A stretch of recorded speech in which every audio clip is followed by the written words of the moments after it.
Hi welcome to mister Praveen network. టీడీపీలో వరుసగా కీలక పరిణామాలు చోటు చేసుకుంటున్నాయని చెప్పొచ్చు. ఇప్పటికే వైఎస్ఆర్సీపీ అయితే టికెట్ల వ్యవహారం ఒక కూలికి వచ్చింది, చాలా చోట్ల మార్పులు చేసింది, సిట్టింగ్ల స్థానంలో కొంతమంది కొత్త అభ్యర్థులను కూడా ప్రవేశపెట్టింది. అయితే తెలుగుదేశం పార్టీ కొంత వెనుకబడిందని చెప్పుకుంటున్న తరుణంలో తాజాగా ఒక 70 నుంచి 80 మంది వరకు అయితే టికెట్ల వ్యవహారం కొలిక్కి వచ్చినట్టు కసరత్తు పూర్తయినట్లు తెలుస్తోంది. మరో వారం 10 రోజుల్లో తెలుగుదేశం పార్టీ జనసేన ఉమ్మడిగా ఒక ప్రకటన వెలువడే అవకాశం అయితే ఉంటుంది. తెలుగుదేశం పార్టీలో ముఖ్యంగా ఈ కీలక పరిణామాలు ఏంటంటే, మొదటగా వైఎస్ఆర్సీపీకి గుడ్ బై చెప్పిన వైఎస్ఆర్సీపీ సీనియర్ నేత కొలుసు పార్థసారథి, ఎవరైతే పెనమలూరు సిట్టింగ్ ఎమ్మెల్యే ఉన్నారో కొలుసు పార్థసారథి, ఆయనకి తెలుగుదేశం పార్టీ అభ్యర్థిగా నూజివీడు అభ్యర్థిగా దాదాపు ఖరారైంది.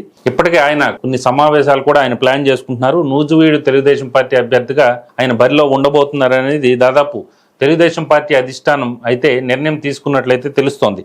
నూజివీడు నుంచి ఇప్పుడు ప్రస్తుతం ఇన్ఛార్జి ముద్రబోయిన వెంకటేశ్వరరావు ఉన్నారు. అలాగే తెలుగుదేశం పార్టీ యువనేత ప్రముఖ రియాల్టర్ పర్వతనేని గంగాధర్ కూడాను ఈ టికెట్ కోసం తీవ్రంగా శ్రమించారు.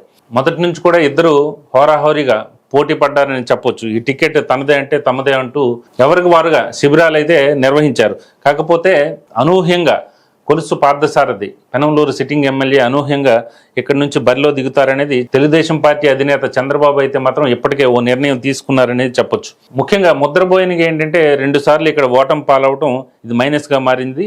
దీనికి తోడు sitting MLA Nuzvid sitting MLA Meka Venkata Pratap Apparao మీద దాదాపు 3 మండలాల్లో తీవ్రమైన వ్యతిరేకత ఉంది. ఈ వ్యతిరేకతని ఎన్కాష్ చేసుకునే పరిస్థితుల్లో తెలుగుదేశం పార్టీ లేదు అనుకుంటున్న తరుణంలో ఒక అనూహ్యమైన నిర్ణయం అయితే తెలుగుదేశం పార్టీ తీసుకుంది. ఇక్కడ నూజివీడు అభ్యర్థిగా కొలుసు పార్థసారథి అయితే బరిలో ఉంటారు. ఇప్పటికే చాలా సేవా కార్యక్రమాలతో దూసుకుపోయిన పర్వతనేని గంగాధర్ ఇప్పుడు టికెట్ ఆశించి భంగపడ్డారు. ఇప్పుడు ఎలాంటి నిర్ణయం తీసుకుంటారనేది చూడాల్సిన అవసరం ఉంది. మరో కీలక పరిణామం అనండి, కీలక నిర్ణయం అయితే తెలుగుదేశం పార్టీ అధిష్టానం తీసేసుకుంది.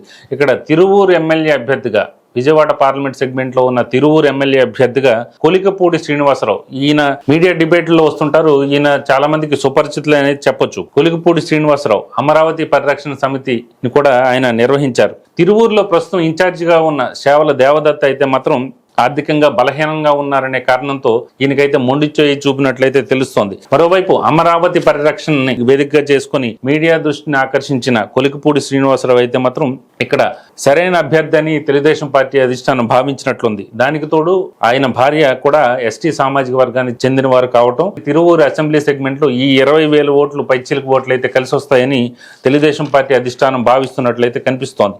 ఇదొక కీలక పరిణామంగా చెప్పుకోవచ్చు. ఇక్కడ తిరువూరు టీడీపీ అభ్యర్థిగా కొలికపూడి శ్రీనివాసరావు ఉండే అవకాశం అయితే 99% అయితే ఉంది. మూడో కీలక పరిణామం ఏంటంటే, తెలుగుదేశం పార్టీ సీనియర్ నేత మాజీ మంత్రి దేవినేని ఉమకి అయితే అక్కడ స్థాన చలనం తప్పేట్లయితే కనిపించడం లేదు. ఏదైతే విజయవాడ పార్లమెంట్ సెగ్మెంట్లో ఉన్న మైలవరం అసెంబ్లీ సెగ్మెంట్లో ప్రస్తుతం సిట్టింగ్ ఎమ్మెల్యే వసంత కృష్ణ ప్రసాద్ని ఇక్కడ బరిలో దించే ఆలోచనలు అయితే తెలుగుదేశం పార్టీ ఉంది. వసంత కృష్ణ ప్రసాద్ కూడాను దాదాపు ఓకే చెప్పినట్లయితే సమాచారం ఉంది. దేవినేని ఉమకి మరో నియోజకవర్గం కేటాయించి అక్కడి నుంచి పోటీ చేయించాలనే ఆలోచనలో తెలుగుదేశం పార్టీ అధిష్టానం ఉన్నట్లయితే తెలుస్తోంది. ఇక్కడ తెలుగుదేశం పార్టీ అభ్యర్థిగా వసంత కృష్ణ ప్రసాద్ బలమైన అభ్యర్థిగా ఇక్కడ బరిలో దిగే అవకాశం అయితే కనిపిస్తోంది. జనసేన తెలుగుదేశం పార్టీ పొత్తులో భాగంగా ఇప్పటికే జనసేన రాజోలు అలాగే రాజానగరం టికెట్లు అయితే సీట్లలో తాము పోటీ చేస్తున్నట్లు ప్రకటించింది. నేను గతంలో కూడా చాలా సార్లు చెప్పాను. దాదాపు 28 నియోజకవర్గాల విషయంలో నేను స్పష్టత ఇచ్చాను. దాంట్లో రాజోలు రాజానగరం కూడా ఉన్నాయి. మనం చెప్పిందే నిజమైంది. Rise Indian political research and analysis Rise చెప్పిందే నిజమైంది. సో రాజోలు రాజానగరమే కాకుండా మరికొన్ని టికెట్లకు కూడాను తెలుగుదేశం పార్టీ ఇప్పటికే ఓకే చెప్పినట్లయితే తెలుస్తోంది. అంటే జనసేన తెలుగుదేశం పార్టీ చర్చల్లో భాగంగా ఆ టికెట్లు జనసేనకి వదిలేయాలని తెలుగుదేశం పార్టీ ఇప్పటికే ఒక నిర్ణయం అయితే తీసుకున్నట్లయితే కనిపిస్తోంది.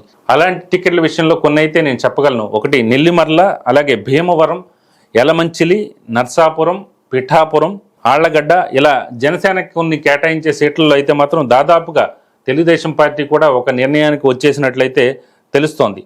సో ఇది తెలుగుదేశం పార్టీలో జరుగుతున్న వరుస కీలక పరిణామాలు. మరికొన్ని కీలక పరిణామాల విషయంలో మళ్ళీ నేను ఒక వీడియోతో మిమ్మల్ని అప్డేట్ చేస్తాను. Thank you.